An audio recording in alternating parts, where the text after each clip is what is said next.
Welcome to another edition of the Gridiron Report. In this edition, we're doing what we like to call three keys. It's three keys to victory for Texas Tech if they're going to beat Cincinnati this week. Now, Monty Joe, it's another coin flip game. That's what, basically Texas Tech had according to Vegas, against Arizona State. Obviously, they won. It looked really good doing so. But a different animal coming in Cincinnati, who's also 3-1 and 1-0 in the Big 12. What do you think? What's your first key to the game? Well, a lot of it is going to hinge upon scoring in the red zone, scoring touchdowns in the red zone. And Tech has been good in that regard so far this year. I believe 62 or 63% touchdown rate in the red zone. That's a good number. But Cincinnati, first off, they've only allowed 9 drives to get into the red zone. That's a very small number, and they're only allowing 22% touchdowns. Wow. That's now I haven't looked up the numbers comparatively in the on the national level, but that's got to be very close to the top. So I mean that's going to be a challenge. You could say, well, we'll just score with explosive plays, but that's just too hazardous. You can't count on doing that. Every offensive game plan has got to be predicated on getting into the red zone and then ringing the bell once you get there. And it's going to be a battle of strength on strength in that situation, and Tech needs to prevail more often than not. That's a great one. One of my keys would be holding up in the secondary. I think the secondary is really going to be tested, Texas Tech secondary, this week against Cincinnati. Cincinnati has a diversified offense. They're very good at running the ball and passing. We talked about some in the preview, but Texas Tech's defense has shown steady improvement from, let's face it, those 2 terrible performances against ACU and Washington State.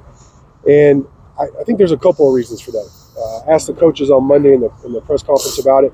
McGuire, admitted, look, just some of these guys getting experience has helped a lot. But both he and DeRuyter have kind of hinted at, they've said they haven't simplified this game, but it sounds like they have. One of the things DeRuyter has been known for is he's great at disguising blitz packages. And I think some of the stuff they put on these young guys' shoulders was too much. They were thinking too much instead of just going out and playing and reacting and playing fast. They said they've taken some of that away and they've identified what their personnel is good at, and they're calling those plays.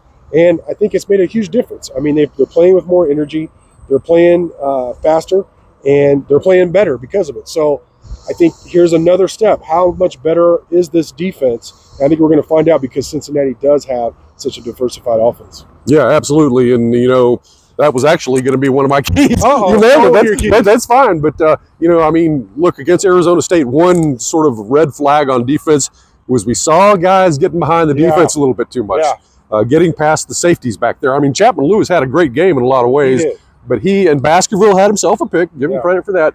There were too many times when Arizona State receivers just missed him. Or I think there may have been 1 or 2 drops as well. Yeah. You can't do that against Cincinnati because they'll hit on that stuff. Yeah. And before you know it, you got a couple of explosive touchdowns scored against you that way. So they need to shore that up. But, in general, the defensive improvement has been dramatic. Well, third key, let's give some love to the special teams because I think they've been fantastic this year. Honestly, it's just a third of the way through the season. But they were great last year, too. They've been alternating kickers, which I thought was a recipe for disaster. I'm going to knock on wood because so far, they made every kick. But whether it be Dre McCray in the return game and being a factor that each team has to scheme for, or just coverage units, kicking game, all around, Coach Kenny Perry's done an amazing job. And we got to give him some love. So the special teams has to continue to be excellent. Yes, and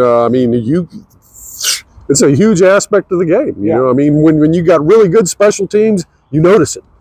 It makes a difference. And when you got really bad special teams, you notice it and you're crying, man. It makes a difference. Yeah. And so, these guys are just lights out. They had the blocked extra point. Yes, due to Banks. Yeah. Due to Banks. And then Burgess was nailing the ball down in there inside the 10-yard line. And it was just lights out, really, from the special teams. And if that happens again against Cincinnati, that could easily provide just enough of an edge to give Tech the victory. Programs like Kansas State have won a lot of games with excellent special teams and then playing complementary football. Yeah. I would not have a problem if Texas Tech morphed into that this season. Sure.